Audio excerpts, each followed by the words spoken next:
रक्षाबंधन से पहले मिठाई और ड्राई फ्रूट खरीदना महंगा हो गया है। चीनी, दूध और मावे के दाम बढ़ने से मिठाइयां करीब 20% महंगी हुई हैं, जबकि काजू समेत ड्राई फ्रूट के भाव में 30 से 40% तक इजाफा हुआ है। रक्षाबंधन के त्योहार को लेकर बाजारों में मिठाई और ड्राई फ्रूट की मांग बढ़ गई है, लेकिन त्योहार से पहले बढ़ी कीमतों ने ग्राहकों का बजट बिगाड़ दिया है।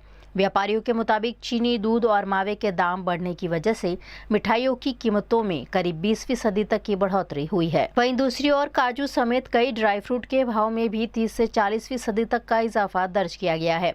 व्यापारियों का कहना है कि आयात और ट्रांसपोर्टेशन का खर्च बढ़ने की वजह से ड्राई फ्रूट की कीमतों में तेजी आई है।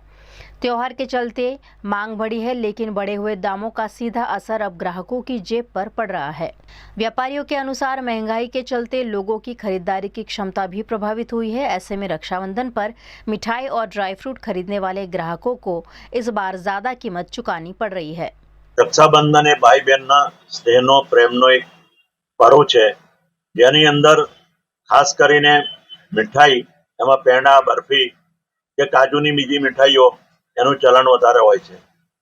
પણ જે પ્રમાણે ખાંડના ભાવમાં વધારો થયો છે, દૂધ ને માવામાં વધારો થયો છે, જેના કારણે મીઠાઈઓના ભાવમાં 20% વધારો પણ આવેલો છે।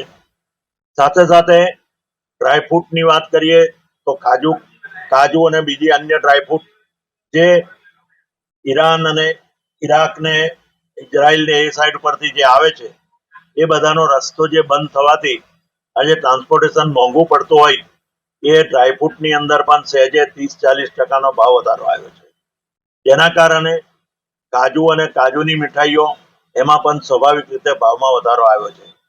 સાથે આ ભાવ વધારાને લીધે ગ્રાહકોમાં પણ થોડું અસંતોષ છે, થોડુંક એમને મોંઘું પડે છે, એના કારણે ખરીદ શક્તિ પણ એમની ઘટી છે।